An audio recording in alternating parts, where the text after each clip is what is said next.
Well, it may not even be Halloween, but one nonprofit is already gearing up for Christmas. Operation Christmas Child is back again this year, giving thousands of children around the world something special to open over the holidays, a chance they'd never have without residents' generosity. Will Cortez has the story.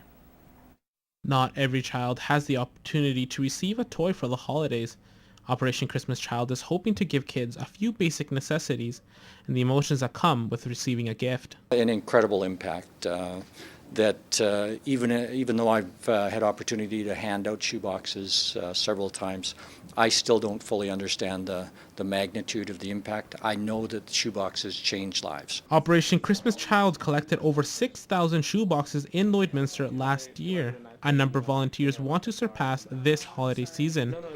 Volunteers who have delivered the boxes themselves find the experience just as emotionally moving as the children. For us, it made a bigger impact because I put every little thing in there, and I know that that child is going to take everything out and enjoy it and benefit from it. Shoe boxes should contain gender-neutral items such as washcloths, a bar of soap, and school-related items.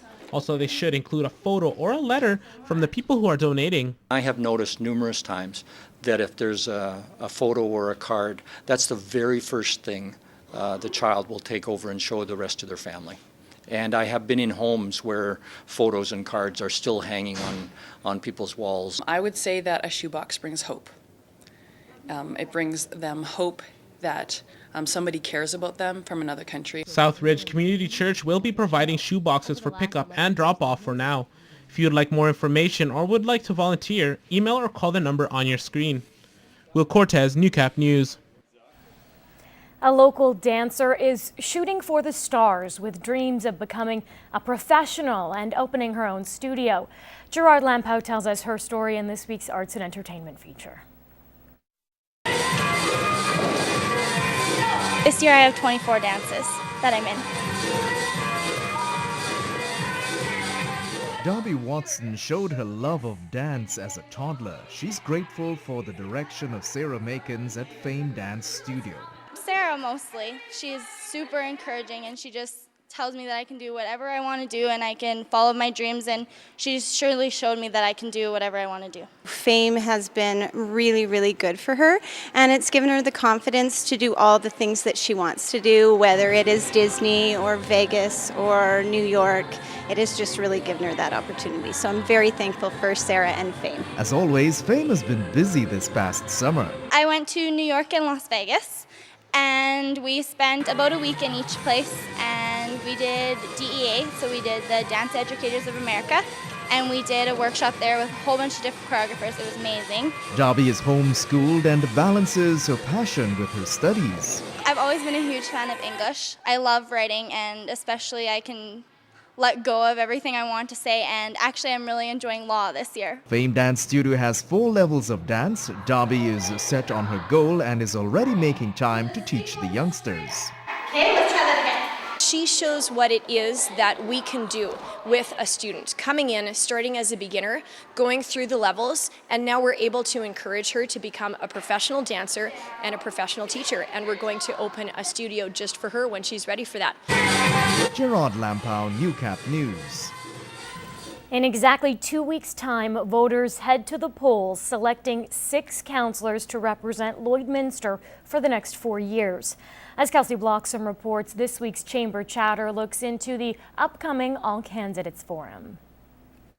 Every time an election is called, whether it be provincial, federal, or municipal, the Chamber holds a forum, bringing the candidates face-to-face with the general public. I think it's important that the general public comes out and finds out, becomes informed on what each candidate's position is, what they stand for, what's important in their vision of the city. This year, 16 candidates are vying for a spot on City Council, a number higher than any other civic election, causing the Chamber to rethink how this particular forum will run. The start will be the same as usual, where each candidate will get to stand up and speak for 2 minutes on their platform. After that, the candidates have been pre-circulated 8 questions They get to pick 3 questions out of those 8, which they'll be able to address. Followed by 45 minutes of written questions from the floor. Forums in the past have brought out a few hundred residents with the goal of increasing voter turnout. Obviously, there's a lot of interest in this election this time based on the fact that we have 16 candidates running for alderman. So it's important that the public gets out and votes, because then they have a say in who's making the decisions regarding the city. The forum will be held at 7 p.m. on Thursday, October 18th at the Civic Center Auditorium. Kelsey Bloxham, Newcap News. 2 teachers from the Cold Lake High School are receiving a huge honor. As Clayton Brown explains, the pair were nominated for a national award, and both are being recognized for their extra effort in and outside the classroom. Multimedia instructor Jared Nickel and science teacher Jennifer Dusick-Johnson were surprised, to say the least, when they got word they were receiving a 2012 Prime Minister's Award for teaching excellence. I opened it up and it was kind of a shock. It was just something kind of surreal that didn't think it would happen, and it was just really nice to be recognized. Just being nominated was great, and then when I found out that both myself and a colleague had received it, it was awesome, and it was just kind of a little bit of a shock, but a good one. Only 94 teachers across the whole country were recognized, which proves the prestige which comes with the award. As far as I know, it's never been done in history before here in Canada since they started giving out the Prime Minister's Award. There's never been 2 teachers from one school that have been honored in the same year.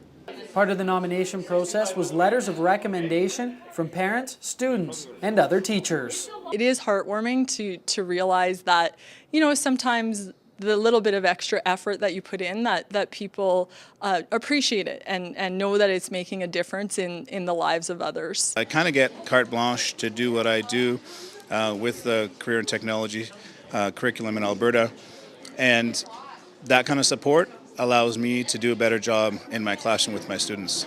Both will be presented with their awards later this month. In Cold Lake, Clayton Brown, Newcap News.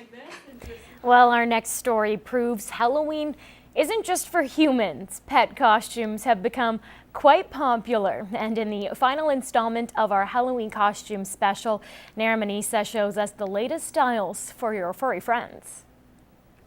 These dogs are having a howling good time all dolled up. Halloween costumes are now becoming big business when it comes to man's best friend. They are a part of our family. So dressing up the kids and dressing up the dog, it's fun. And that's what it's about, is really having a lot of fun for Halloween. There are many choices out there to dress up your pet.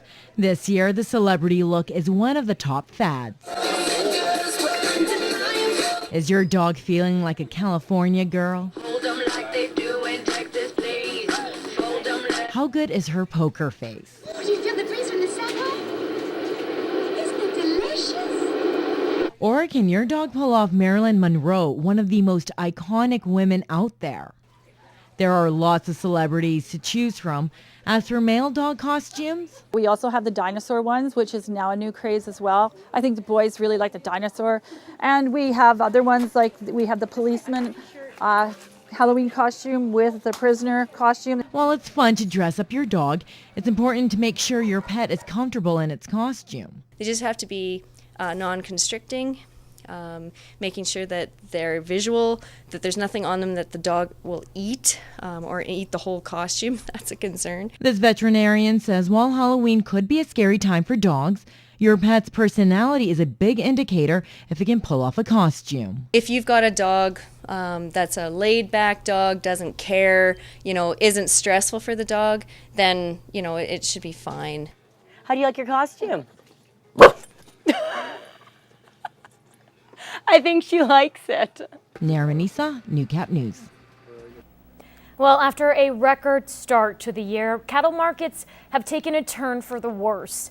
Peter Quinlan explains how the biggest downfall the industry has seen in years will affect our region in this week's Agriculture Report. Tainted beef has scoured the landscape of the cattle industry this past year, leaving many with a bad taste in their mouth. Well, I guess it depends how long it carries on.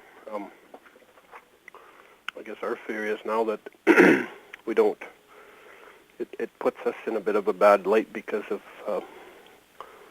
the things that have happened at XL. Mansell says the effects of the crisis will be long-term, potentially leaving a significant dent in the reputation of all Alberta beef, including our own local product. It's not us that's provided a tainted product, it's them that's provided a tainted product, and we definitely don't appreciate the way it's reflected on us. The government maintains that the country's food inspection is top-notch, but local producers aren't so sure. We're working as diligently as we can. As they say, everything is based on sound science. Everything is predicated on a safe food supply for Canadians.